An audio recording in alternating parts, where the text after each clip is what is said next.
Now in this video, we're going to look at how to name acids. So remember that an acid is a chemical compound that begins with hydrogen.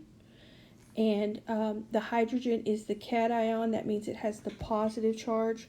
And then the chemicals that follow the hydrogen are the anions. So HCl, hydrochloric acid, the hydrogen is the cation, the Cl is the anion.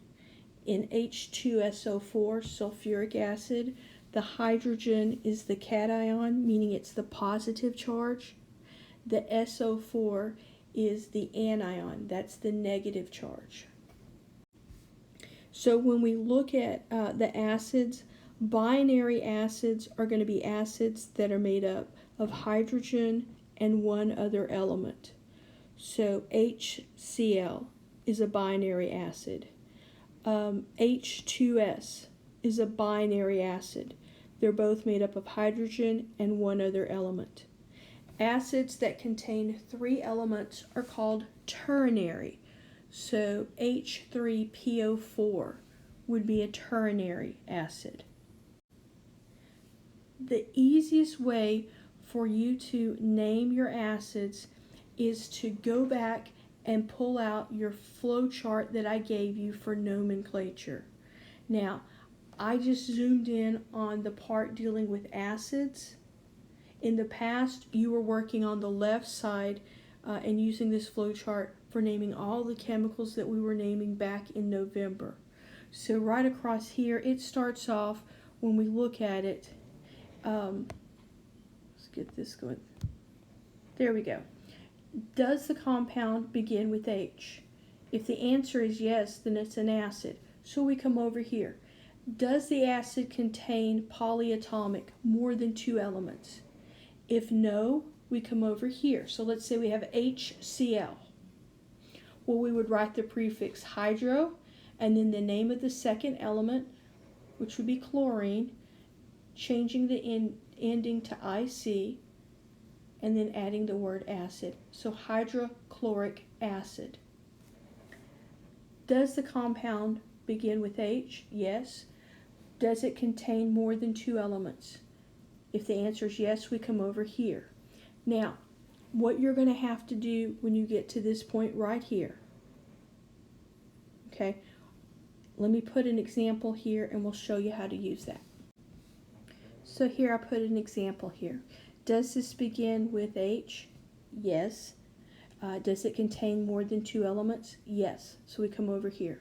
Now what you're going to need to do here is you need to look up this PO4 on your Fat Daddy.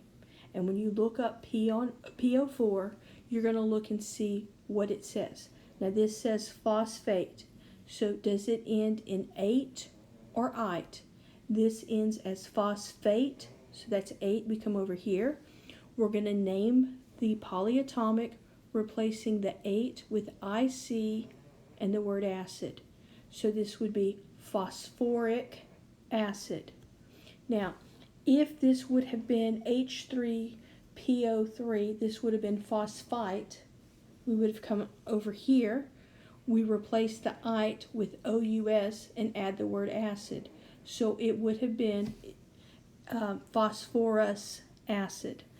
So the best thing for you to do when you have to name your acids is to use this flow chart. If you've lost the flow chart, you can find it on my website under handouts.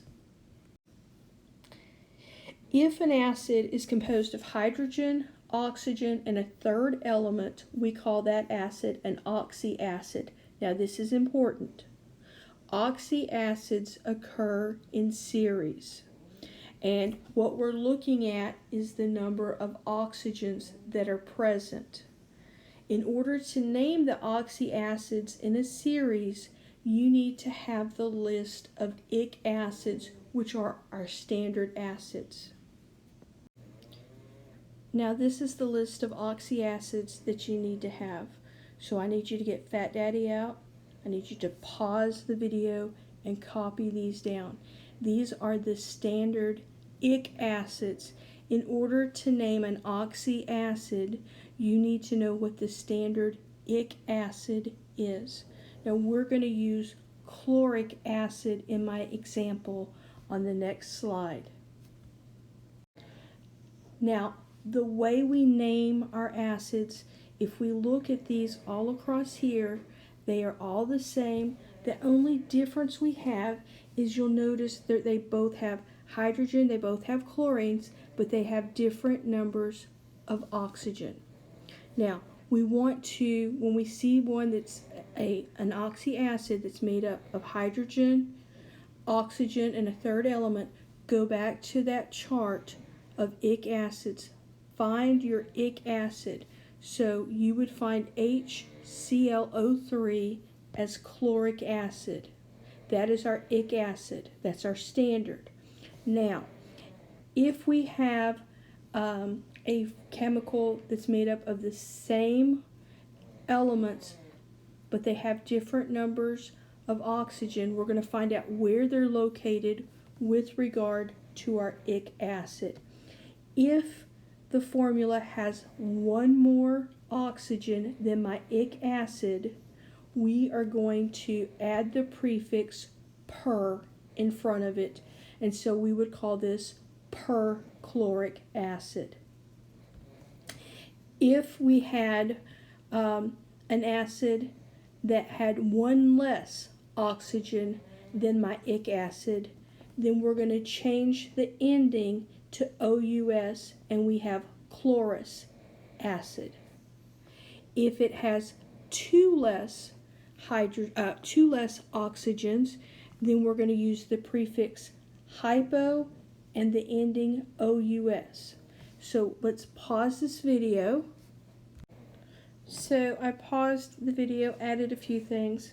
What I want you to do on your Fat Daddy is write down ic acids, write down ic acid, and then come up here and write one more oxygen, put the prefix per, ic acid, then come down here and go one less oxygen, put down OUS acid, put down two less oxygens, prefix hypo, OUS acid, so that you have a guideline to help you with naming these oxy acids.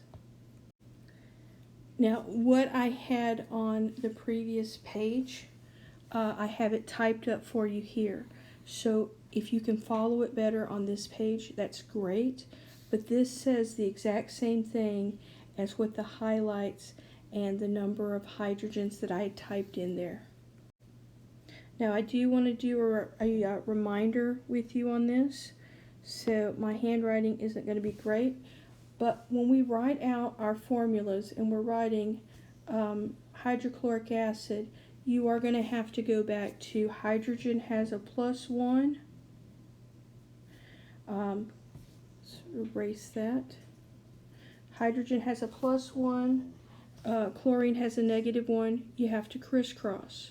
When we're writing phosphoric acid,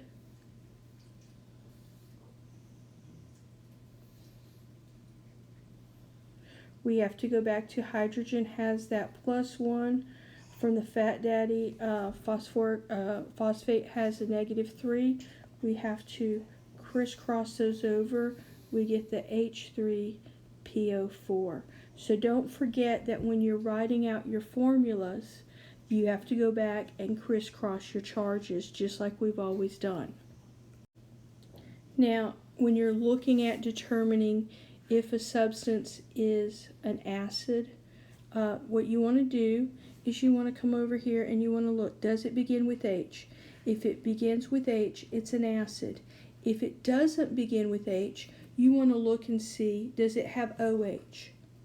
If it has OH together, then it would be a base. If it doesn't have either, then more than likely it's a salt. So looking at this one right here, this one's written funny. This should actually be written as HC2H3O2 is the way this should be written, and that is acetic acid, and I will not do that to you. So the way I'll have it is I'll have it in the form, if it begins with H, it's an acid. If it does not begin with H, it is not an acid. then you want to look and see, is it a base? If it has OH, it's a base. If it does not begin with H, it is not an acid. If it does not have OH, it's not a base. Then you want to classify it as a salt.